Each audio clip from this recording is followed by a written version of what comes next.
There's no angst in math. They haven't changed from what they were. They're pretty much the same as what they've always been. They're the NCTM standards that became the state standards, the national. I mean, there's no great debate in the math world about what they're saying. See, the shift is really occurring in language arts. Yeah. Because what they're saying is, look, maybe you did teach main idea, but when you taught it before, you gave kids a paragraph and you said, what's the idea here?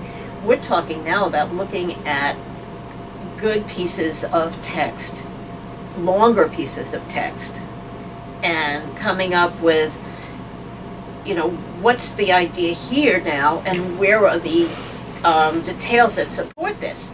We're not talking about, doing some kind of exercise in a workbook. We're talking about real stuff. And that's the big shift.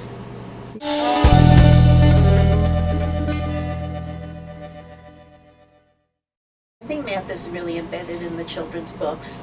There aren't a lot of books that we really call, gee, this is a math book and children's literature together. There are a few, but the majority have math in them. And in some form. And it's usually in a problem-solving context. And we look at it and we'll say, this could be a math problem. What if? I mean, I'm thinking about that. There are a lot of children's books on Mount Rushmore. So how do you figure out how the size of the nose right. Mount Rushmore when you how have did they this carve big it? face, Yeah. right? Yeah. And so there's a lot of math in there. There's a tremendous amount of math in there. Yeah. But it's not always That's evident. more obvious than some of the other books we've been looking at, where there are a lot of different facts about different animals, for example, and we then pull, what the facts are, right. and we extrapolate from them and look at the mathematics that's embedded in it, and that's the exciting piece for me. Now, when we worked with those teachers at the elementary school, where we showed them some of the math that they did not necessarily see because they saw it as a science book. But in reality, there was ratio, there was comparison, there were fractions, and it depended on the age level to the kind of math that we could really go into. So that part was an exciting piece. I think, what we try to do, I think that's helpful for teachers, is having a long-range view. If you're going to read this book, before you start reading it, what exactly is your goal for this book? Do you have some big goal you'd like to reach? And then I think about, how do I get there? Right. And sometimes the skills come in that way, because the kids may need some vocabulary or they may need some math. Right.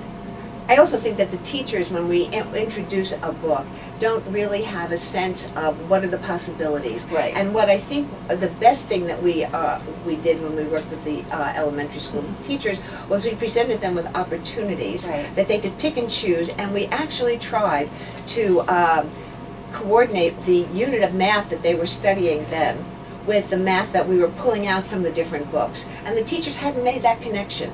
They had just really thought about the book itself and not necessarily made the different connections that we did. I think it's giving people a range of options and saying, try these things, try it out, see what works for you. Where do you want to start? Yes. So it wasn't that we said, oh, well, you have to do it this way, this way, this way, and this way, but we said, here are some things. Here are the possibilities. Yeah, right. Pick one or two. And